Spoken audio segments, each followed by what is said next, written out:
Class 6 mathematics chapter 11। Chapter का नाम है अलजेब्रा। इस वीडियो में हम एक्सरसाइज 11.4 का क्वेश्चन नंबर 1 सॉल्व करेंगे। ये देखने से तो क्वेश्चन नंबर 1 एक ही क्वेश्चन लगता है, लेकिन इसके सारे पार्ट्स मिलाकर के टोटल 9 क्वेश्चन हैं।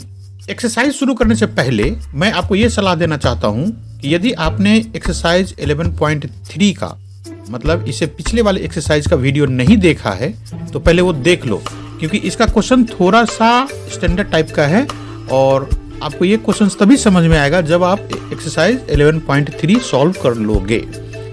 अब इस एक्सरसाइज का क्वेश्चन सॉल्व करते हैं। पहला क्वेश्चन है आंसर द फॉलोइंग। अब एक एक करके क्वेश्चन देखें। ए पार्ट में है take Sarita's present age to be y years, मतलब सरिता का एज वाई ईयर्स मान लो। तो इसके बाद पहला क्वेश्चन है what will be her age 5 years from now, मतलब अब से 5 साल के बाद उसका एज कितना होगा।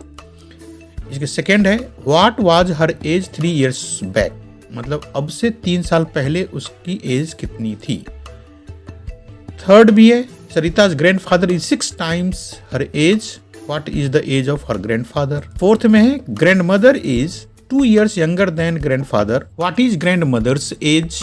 फिफ्थ में है Sarita's father's age is 5 years more than 3 times Sarita's age, what is her father's age. तो इस तरह से ये 5 क्वेश्चंस है और सभी का आंसर्स सरिताज के एज वाई के टर्म्स में लिखना है। मतलब हमारा बेस पॉइंट जो शुरू का लाइन है वो सरिता का एज 5 years दिया हुआ है और वही बेस मानकर उसी को आधार मान करके हमारा स्टार्टिंग पॉइंट वहीं से रहेगा कि सरिता की एज कितनी है वाई ईयर्स। अब हम क्वेश्चन सॉल्व करते हैं। तो इससे पहले मैं आपको एक सिचुएशन बताता हूँ कि ये मान लो सरिता है, तो सरिता का एज कितना दिया हुआ है वाई ईयर्स। तो अब हम ये मान के चले, पहले वाई न लेकर के कोई नंबर लेते हैं, आसान सा नंबर लेते हैं। तो अभी मान लेते हैं कि if Sarita's age equal to 10 years, अभी इसका प्रेजेंट एज 10 साल है। तो पहला क्वेश्चन क्या था उसमें, what will be her age 5 years from now. तो अभी यदि उसका एज 10 years है तो 5 years फ्रॉम नाउ कितना होगा।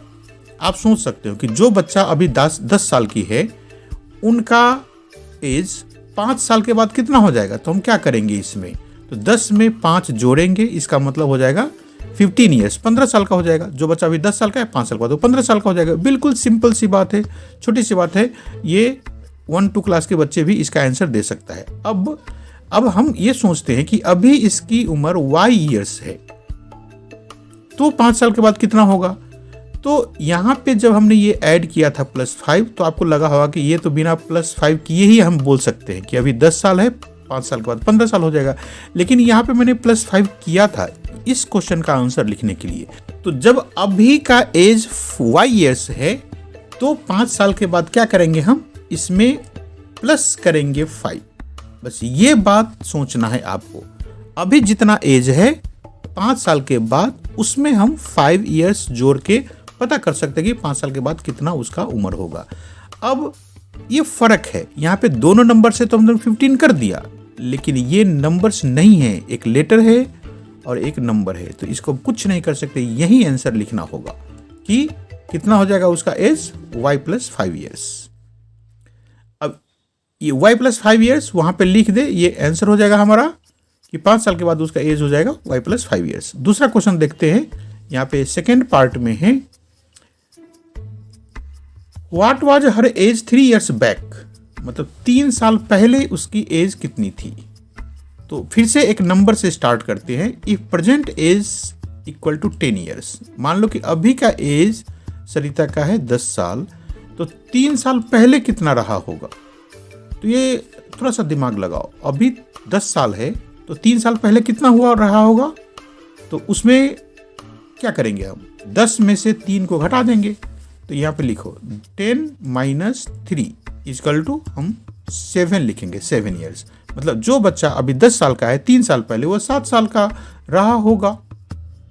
ये बात तो कंप्लीट हो गया, लेकिन अभी हमें ये सोचना है कि उसकी एज y ईयर्स है, वो दिया हुआ है। तो अगला लाइन लिखो, if present age is equal to y years, तो 3 साल पहले कितना, तो y में से 3 घटाएंगे, तो 3 ईयर्स बैक कितना हो जाएगा, y - 3। अब ये तो नंबर और लेटर्स का कॉम्बिनेशन है, तो ये कुछ नहीं होगा, इसको ऐसे ही लिखेंगे y - 3 ईयर्स। तो यहाँ पे लिख देंगे हम इसके सामने कितना, y - 3 ईयर्स। ये हमारा आंसर हो गया। अब क्वेश्चन नंबर 3 पे चलते हैं। 3 में है, Sarita's grandfather is 6 times her age, what is the age of her grandfather. अब ग्रैंडफादर को सोचते हैं, जैसे ये सरिता है, ये उसके ग्रैंडफादर है, और कह रहा है कि सरिता जितनी साल की है, सरिता की जितनी उम्र है, उनके ग्रैंडफादर उनसे 6 टाइम्स मतलब 6 गुना ज़्यादा उम्र के हैं। तो फिर से एक नंबर से शुरू करते हैं। इफ़ प्रेजेंट एज 10 ईयर्स लेते हैं। 10 मैं इसलिए ले रहा हूँ कि 10 से मल्टीप्लाई डिवाइड करना बड़ा आसान होता है, उसे घटाना जोड़ना भी आसान होता है। तो ये प्रेजेंट एज हमने सरिता का ले लिया 10 ईयर्स। तो यदि इससे 6 गुना बड़ा है, 6 गुना ज़्यादा है उनके ग्रैंडफादर का एज, तो ग्रैंडफादर से एज कितना हो जाएगा, पहले तो 10 लिखें, उसके मल्टीप्लाई करें हम 6 से, ये हो गया 6 टाइम्स। टाइम्स का मतलब होता है उसको मल्टीप्लाई करो, तो 6 × 10 हो गया, या 10 × 6 को है तो कितना होता है ये 60 ईयर्स। मतलब यदि सरिता 10 साल की है तो उनके दादाजी 60 साल के हैं। अब हमें क्या करना है, हमें तो इसका एज y से लेना है। तो यदि सरिता की अभी का उम्र y ईयर्स है तो उनके दादाजी कितने का होंगे, तो इसमें y लिखे पहले, फिर मल्टीप्लाई करें 6 से। तो पहले वाले चैप्टर में 11.3 में 11.2 में आपको मैंने बताया था कि यदि इस बीच में मल्टीप्लिकेशन का साइन हो तो हम उसको हटा लेते हैं और नंबर को आगे कर देते हैं। मतलब ये लिखेंगे हम 6y। तो यही आंसर हो गया। ये हम यहाँ पे लिखेंगे कि उनके दादाजी का उम्र 6y ईयर्स होगा, और इस पार्ट का ये आंसर है। इसके 4th पार्ट में चले। 4th पार्ट कह रहा है कि grandmother is 2 years younger than grandfather. What is grandmother's age. तो इसके लिए हम ये मान के चलते हैं कि इनके दादाजी का उम्र 60 ईयर्स है। तो अब इसको सॉल्व करें। ये इनके दादी है और इनकी दादी कह रहा है कि दादाजी से 2 साल छोटी है। वो यंगर देन का मतलब होता है छोटी उम्र का, जो ज़्यादा उम्र के होते हैं उनको ओल्डर बोलते हैं, इल्डर बोलते हैं। तो अब हम ये मान के चले कि दादाजी का एज 60 ईयर्स है, जो कि पहले पार्ट में हमने सॉल्व किया था 3rd में। तो ये 60 ईयर्स लिख देते हैं यहाँ पे। तो यदि दादाजी 60 ईयर्स के हैं तो दादी जी कितनी की है, वो उनसे 2 साल छोटी है। तो 60 में से 2 हम माइनस कर देंगे। तो 60 में से 2 माइनस करेंगे तो कितना होगा 58 ईयर्स। तो ये तो हो गया नंबर लेकर के हमने सॉल्व किया, लेकिन हमें ये सोचना है कि उनके दादाजी का परसेंटेज कितना है। वो 3rd में वो आंसर है 6y ईयर्स। ठीक, तो अब दादी की उम्र कितना होगा, तो दादाजी की उम्र से 2 साल कम। तो यहाँ पे लिखे grandmother's age equal to, पहले तो 6y ईयर्स लिखे, मतलब ये दादाजी की उम्र हो गया, उनसे 2 साल कम करना है तो माइनस करेंगे कितने 2। तो कई बार मैं कहा हूँ अलजेब्रा में लेटर्स होता है, लेटर्स का मतलब ABCD से लेकर Z तक में कुछ भी हो सकता है, और जब ऐसा आ जाए तो ये घटेगा नहीं। ये आखिरी पॉइंट यही हो गया 6y - 2, और लास्ट में ईयर्स लिखना है क्योंकि ये सब ईयर्स में होगा, और यही हमारा आंसर है। तो ये चीज़ हम 6y - 2 ईयर्स इसके आंसर में लिख देंगे। तो यहाँ पे लिखे 6y - 2 ईयर्स, ये हमारा आंसर हो जाएगा। अब लास्ट पार्ट बच गया।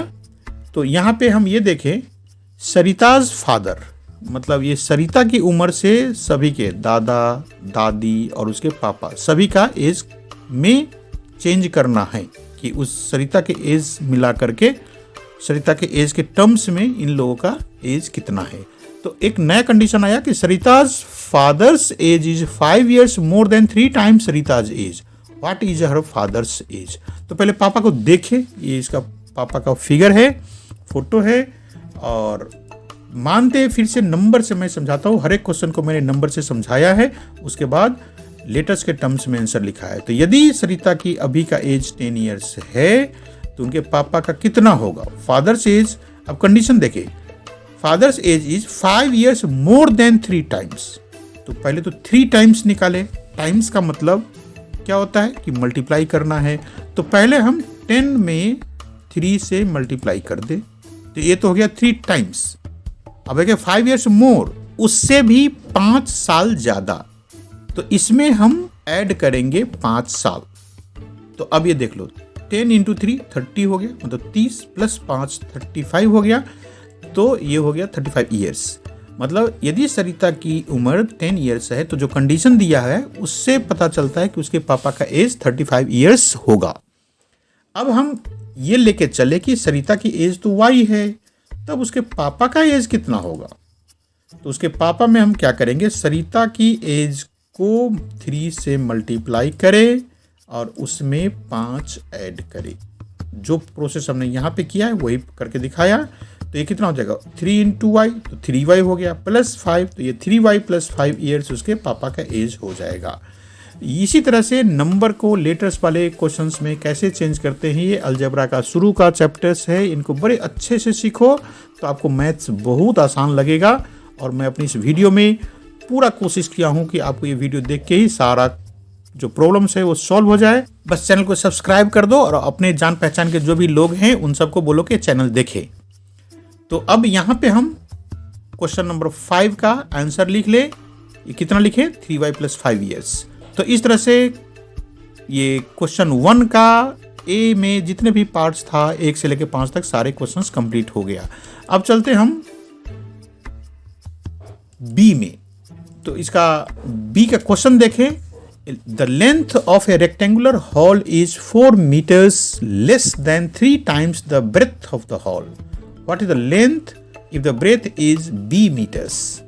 तो पहले रेक्टेंगुलर हॉल क्या होता है? मतलब एक हॉल है जहाँ पे हॉल में क्या होता है, या तो मीटिंग होती है या कोई गेम खेलते हैं या बहुत सारे सोफा वोफा रखा रहता है, वहाँ पे लोग बैठते हैं।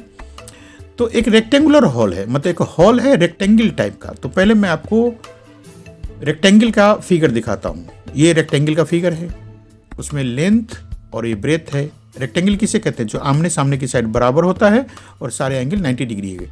तो ये तो रेक्टेंगल का फिगर आपने देखा होगा, सीखा भी होगा। शेप्स जब सिखाते हैं रेक्टेंगल, ट्रायंगल, सर्कल, तो ये तो आपको समझ में आ गया। अब हमारा जो कंडीशन है वो देखते हैं।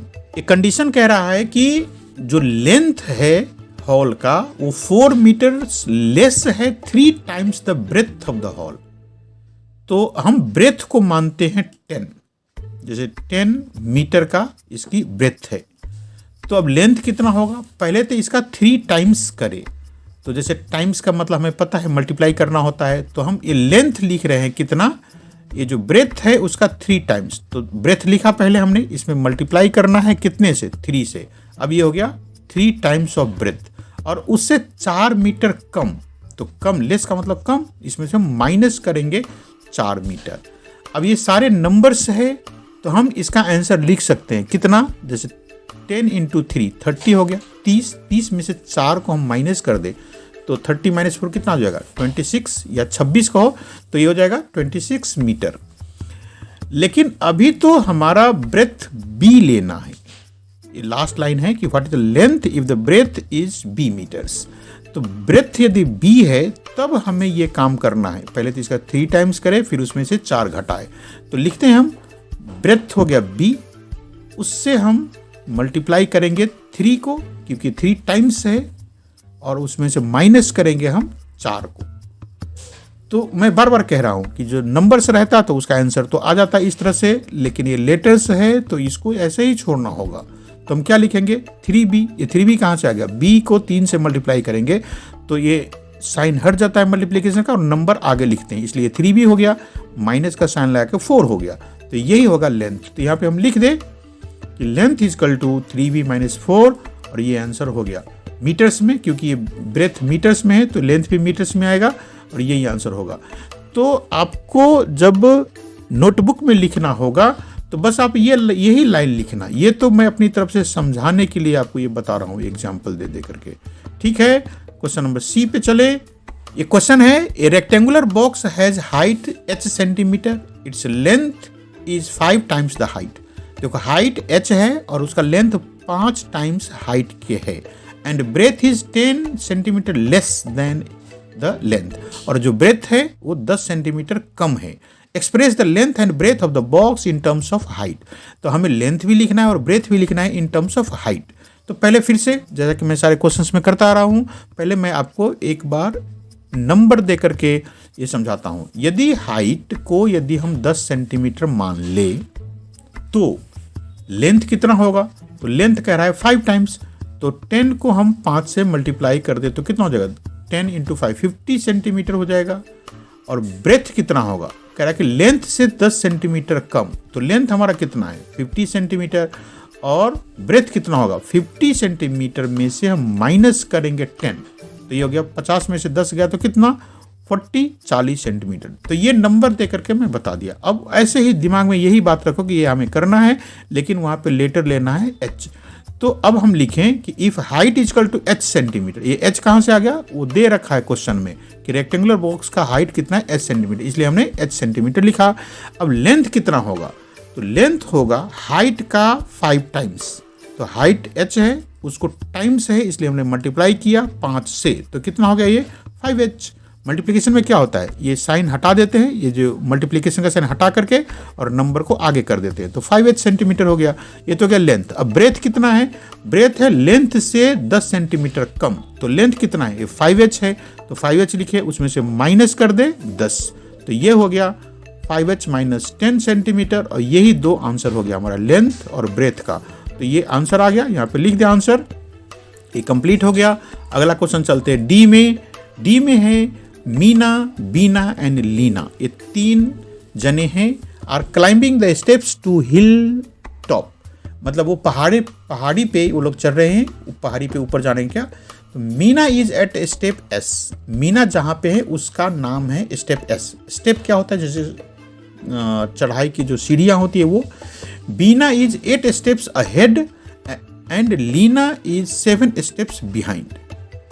अब बीना 8 स्टेप आगे है और लीना है 7 स्टेप पीछे। 7 स्टेप मतलब 7 कदम, 7 सीढ़ी पीछे है।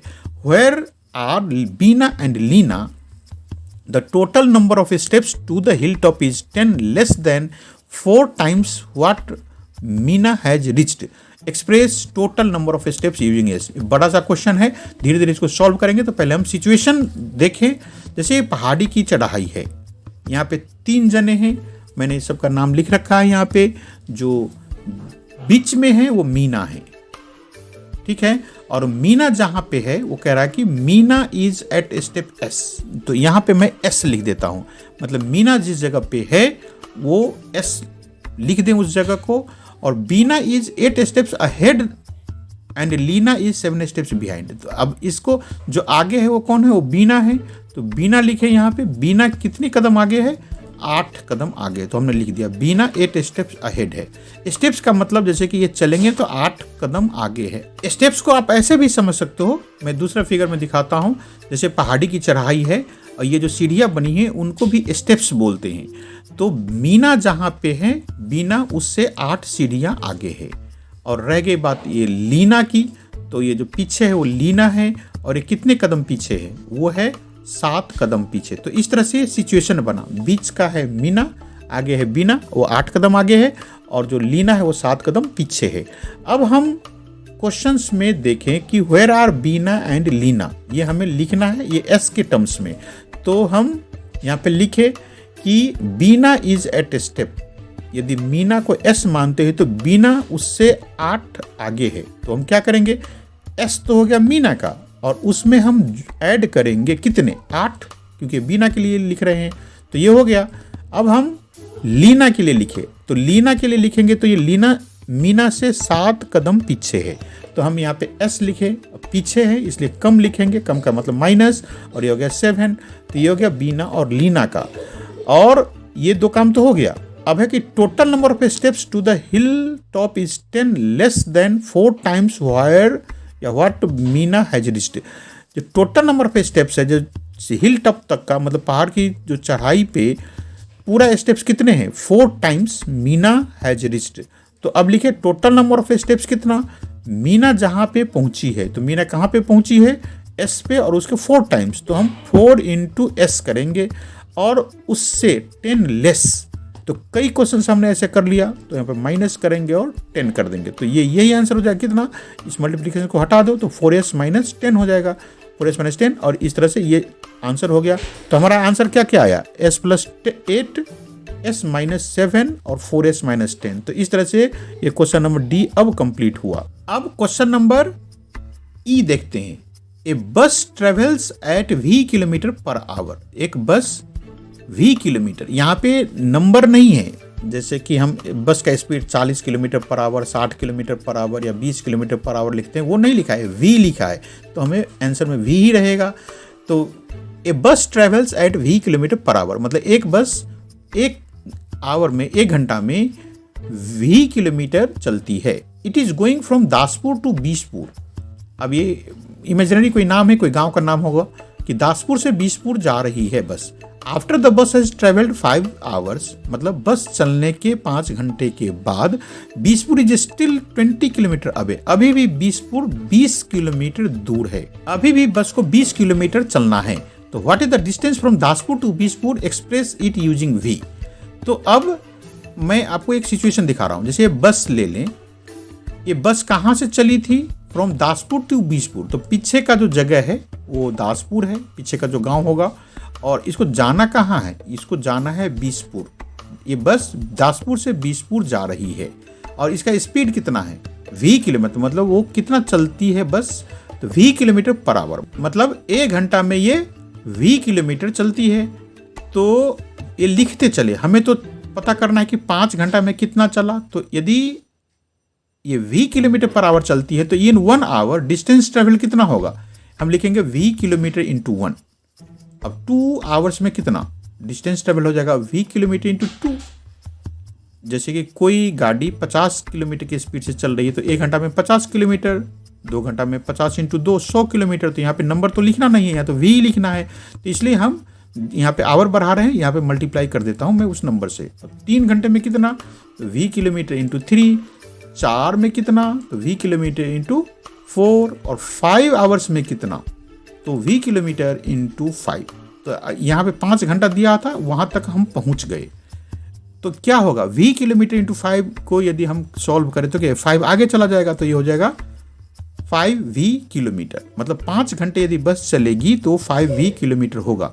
यहाँ पे v क्यों है, क्योंकि हमें क्वेश्चन में v ही रखना है, स्पीड v दिया है। तो अब 5 घंटे तो बस चल गई, दासपुर से बीसपुर के रास्ते में 5 घंटा तक चली, अभी भी बीसपुर 20 किलोमीटर दूर है। तो अब लिखें कि डिस्टेंस फ्रॉम दासपुर टू बीसपुर कितना हो जाएगा, ये होगा 5v किलोमीटर, और इसमें हम ऐड करेंगे 20 किलोमीटर। तो ये ऐड कर दिया 20 किलोमीटर, तो ये दोनों मिलकर कितना हो जाएगा, 5v प्लस 20 किलोमीटर।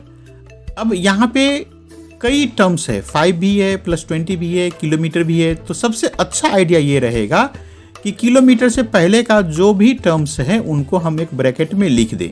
तो मैं इन दोनों टर्म्स को ब्रैकेट में लिख देता हूँ, तो ये हो जाएगा 5v प्लस 20, और जितना भी होगा वो किलोमीटर में आएगा। ये हो जाएगा डिस्टेंस फ्रॉम दासपुर टू बीसपुर, यही हमारा आंसर होगा। इस तरह से ये क्वेश्चन नंबर ई कंप्लीट हुआ।